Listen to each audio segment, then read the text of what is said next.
Every year with this second scrutiny, as we celebrate today with our elect, we hear this proclamation of the healing of this man born blind. And in this scrutiny today with Michelle and Cameron, we will pray with them and pray that God may give them new sight, that God may help them to see more clearly His glory and the sin in their lives. Really, that's a great prayer for all of us. This healing, this story, this man born blind, is such a powerful testimony to Jesus and to who He is. As the story goes along, this one who was blind, this blind beggar, comes before the Pharisees for the second time, and he begins to teach them. Listen again to his words. This is what is so amazing, that you do not know where he is from, yet he opened my eyes. We know that God does not listen to sinners, but if one is devout and does his will, he listens to him. It is unheard of that anyone ever opened the eyes of a person born blind. If this man were not from God, he would not be able to do anything. This blind beggar not only was able to see with his eyes, his spiritual sight was healed as well. He could see and recognize Jesus as the Christ. And the fact that the blind could now see, this man blind from birth now could see clearly, was one of those prophecies, one of those signs from Isaiah that would identify the Messiah. I once was blind, and now I see. This blind beggar could now see. And for better or worse, it would seem that some of the Pharisees could see as well. Not necessarily with the eyes of faith, but the eyes of fear and uncertainty. As they saw this possibility, they knew the scriptures. They knew this fact that the blind beggar, who now could see, had brought before them. They knew that the blind being healed would point to the identity of the Messiah. And their power, their position, their place, everything that they knew and worked for, was threatened in that instant and in that moment. It took such great courage for this blind beggar who now could see. The scripture doesn't even start with him asking for healing. This passage begins with the disciples noticing this blind beggar. Okay, Jesus, tell us, who sinned? Was it him or his parents? And Jesus began to teach them, this is the true story. It's not about the sin. Neither he nor his parents sinned.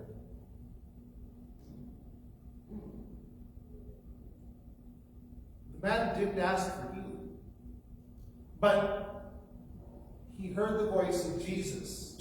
He heard that command to go and wash in the pool of Siloam. He went, he washed, and he could see. His eyes were opened. Eyes of faith, eyes of sight. And then the interrogation, just think, the courage that he had to stand before the Jewish leadership and answer their questions and proclaim his faith, this newfound faith in the one who opened his eyes. Such incredible courage this man now had. Courage is one of those things that we all need in our lives of faith. And this week, as we journey with St. Joseph, we encounter St. Joseph as a creative, courageous father. Think of St. Joseph in his own courageousness. Time and again, the angel comes to him in a dream, and he hears that call and command, and he goes forth and does it. He doesn't ask the question, he says yes to God. Think of going to Egypt, to a foreign land, a foreign culture, a foreign language, hauling and taking your family that you were responsible for. And this wasn't just going a quick jaunt to the neighboring village. This was quite a trek. And it was not a safe journey. He took his wife, he took this newborn son, and they fled to Egypt. He protected them all the way. And he protected and provided them for them in Egypt. In not just a couple of weeks, this was a period of time that they were there. Throughout his life, he showed this great sense of courage.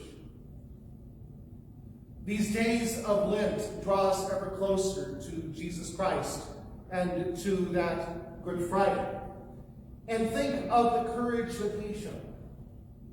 Courage in the Garden of Gethsemane, to go from a prayer of, Father, take this cup from me, but to be able to surrender, to trust in God with such faith and courage. Not my will, but yours be done. And on that road of the cross, enduring torture, enduring suffering, enduring pain, enduring the heartache of seeing his mother and the women along the way, ultimately enduring his crucifixion, being nailed to a cross for us. Think of the courage that he had to have. So many saints throughout our history displayed such incredible faith and such incredible courage. One of my favorites is Mother Teresa, St. Teresa of Calcutta. Just think, this short little woman, how she displayed such incredible strength and such incredible courage as she stood for the poorest of the poor. And even doubt, nothing would shake her from the mission that she had before her. Incredible courage. Think about people in your own families, your own history.